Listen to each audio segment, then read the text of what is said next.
तो मैं आज एक ट्वीट से गुजर रहा था, ट्विटर पे ऑब्वियसली।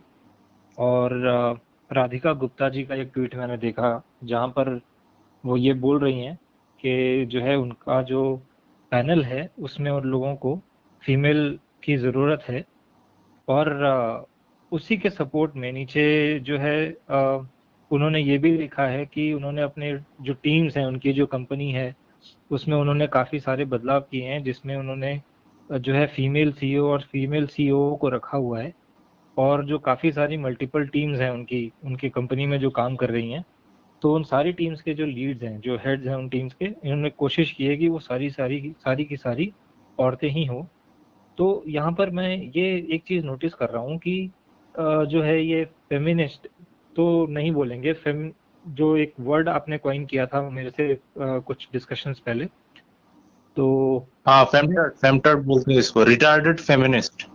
हाँ, तो ये जो फेमटर्ड लोग हैं, तो इनकी ऐसी एक धारणा बन गई है कि मतलब हर जगह पे अपना एक कॉन्सेप्ट लगाना है कि हम वुमेन एम्पावरमेंट कर रहे हैं, या ये हर एक चीज़ को एम्पावरमेंट से जोड़कर, और वहाँ पर जो है एक ऐसा एनवायरनमेंट तैयार करना है जहाँ पर पूरा पावर जो है वो सिर्फ महिलाओं के हक में है, और महिलाएं जो हैं बड़े बड़े ओहदे पे बैठी हुई हैं, और उसका जो है क्या प्रभाव हमारी सोसाइटी पे पड़ता है और किस तरह का प्रभाव दूसरों के लाइफ पर पड़ता है।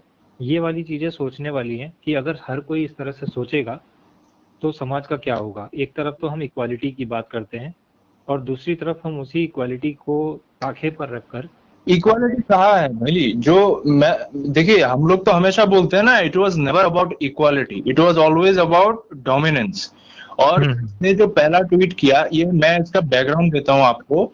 जी इनका नाम है राधिका गुप्ता। एल्डेलवाइस म्यूचुअल फंड है, एक बहुत बड़ा म्यूचुअल फंड हाउस है इंडिया में।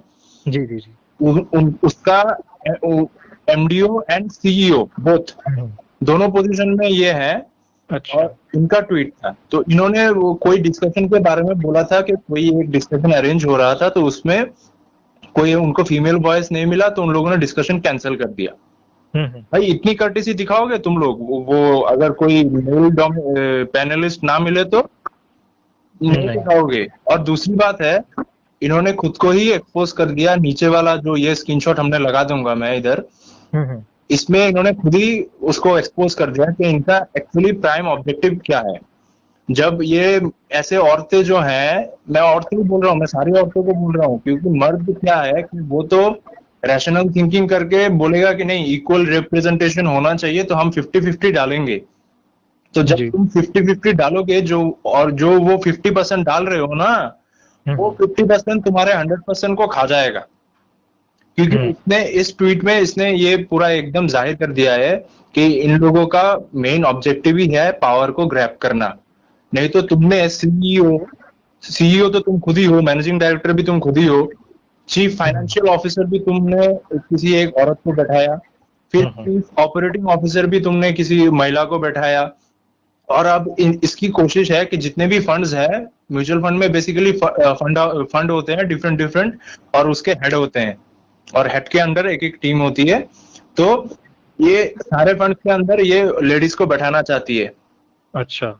तो इधर इक्वालिटी का है। और जो सिम्प्स जो है इस पे बावले होके नाच रहे हैं, बेटा, जब तक ये अपना काम कर रहे हैं ना, तुम तो नाचते फिरोगे। तुम लोग तो नाचते फिर रहे हो, और ये तो अपना काम चुपचाप कर रही है। तो जब अपने मिशन को पूरी तरीके से अकॉम्प्लिश कर लेगी, तुम्हारे तशरीफ पे ऐसा लात पड़ेगा ना भाई, बिल्कुल। सोचते हाँ, रहोगे। इक्वालिटी आप बताओ ना, यहाँ पे इक्वालिटी कहाँ है? इक्वलिटी तो है ही नहीं, इक्वलिटी नाम की चीज़ नहीं है। वही मैं तो ज़रा यहाँ पर सोच रहा था कि जब ये लोग इस तरह की जब ये बातें होती हैं, तो ये लोग पहले पूछ जाते हैं कि भाई हम तो इक्वालिटी पे बिलीव करते हैं, ये करते हैं, मगर जब हम ग्राउंड पे आते हैं, जब हम रियलिटी देखते हैं, तो वो इक्वालिटी कहाँ चली जाती है, उसका कोई मान मर्यादा कुछ होती नहीं है उस इक्वालिटी की। ये तब सिर्फ अपने अपने जो है ना हक के बारे में बात करते हैं, सिर्फ अपने फायदे के बारे में बात करते हैं, ऐसे ऐसे स्कीम्स निकालते हैं जिनमें सिर्फ महिलाओं को फायदा हो, जिनमें सिर्फ एम्पावरमेंट के नाम पे पूरी पावर शिफ्ट हो जाए एक तरफ, और दूसरा दूसरा जो पक्ष है वो पूरा का पूरा मतलब निहत्था हो जाए एक तरह से। और देखिए, इसमें थोड़ी बहुत ही इंपॉर्टेंट मैं बात आपको बताना चाहूंगा। एक जो स्टेटमेंट इन्होंने लिखा है, We now have a female CEO and COO, multiple female teams heads, and will make sure we have a woman on every investment team. Almost done there too, मतलब almost हर एक investment team पे इन्होंने women head को बिठा रखा है, and will keep doing more. मतलब ये इस तरह की जो implementations हैं उसको और भी जगहों पर करना चाहती हैं।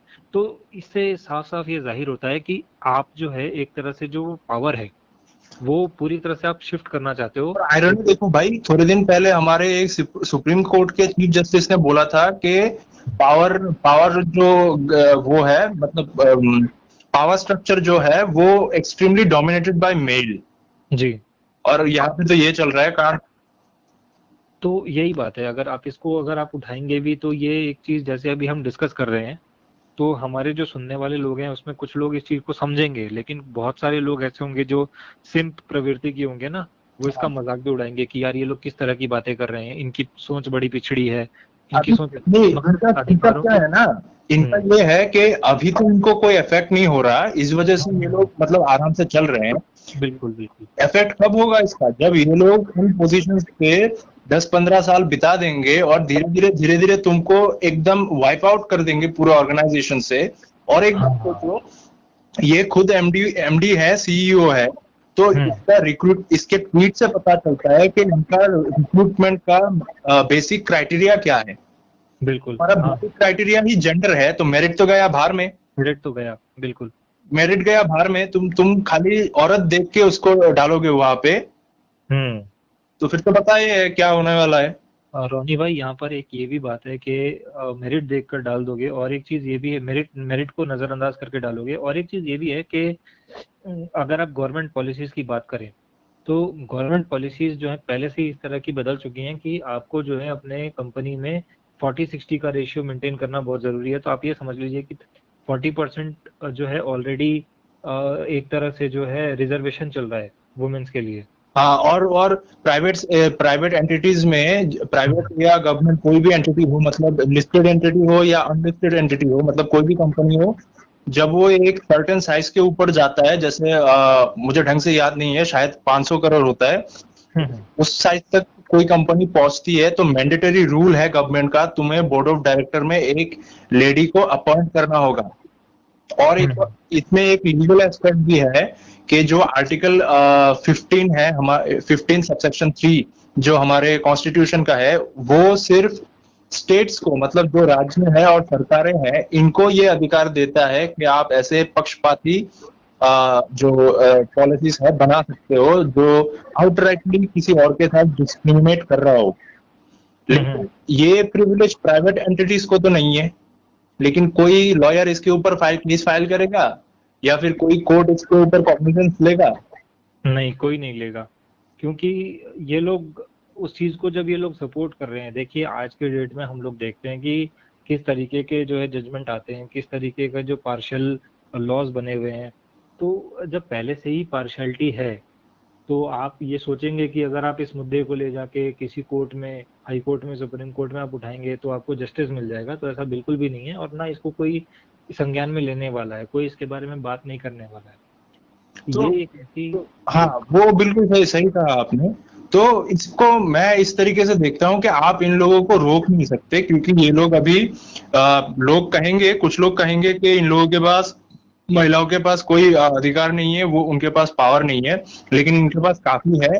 और जहां जहां पे ये लोग हैं वहां पे अपने अधिकार का, अपने पावर का बहुत बेरहमी से दुरुपयोग करते हैं। तो how do you deal with it? तो इसके साथ हम डील कैसे करें? मेरा सिंपल सा फॉर्मूला है भाई, एडिलवाइस म्यूचुअल फंड है, अगर इसमें आप इन्वेस्टेड हो तो बिल्कुल निकल जाओ इससे, वैसे भी बकवास है, एवरेज रिटर्न है, इससे बेहतर म्यूचुअल फंड कंपनियां हैं इंडिया में, और 100% इंडियन कंपनियां हैं, उनमें जाओ, बेटर रिटर्न मिलेंगे आपको, और कोई नहीं है। क्योंकि बात अब इक्वालिटी की रही नहीं, बात अब न्यूट्रलिटी की भी नहीं रही, अब सारे लोग बायस्ड हो चुके हैं। तो I have no shame in accepting that I am biased too, क्योंकि हमारा आमना सामना इन लोगों से पड़ा हुआ है, तो मैं भी इनको एक बायस्ड स्टैंड पॉइंट से ही इनको अप्रोच करूंगा। तो मैंने तो कभी एडिलवाइस म्यूचुअल फंड में इन्वेस्ट नहीं किया, बकवास फंड है, मैं म्यूचुअल फंड में ही नहीं जाता, और इन स्पेसिफिक ये वाला तो अभी कभी जाऊंगा भी नहीं। तो मेरा ये रिक्वेस्ट रहेगा लोगों से कि जो लोग भी देखते हो हमारे वीडियोस, अगर कभी म्यूचुअल फंड में इन्वेस्ट करो तो make sure you don't invest in that particular fund.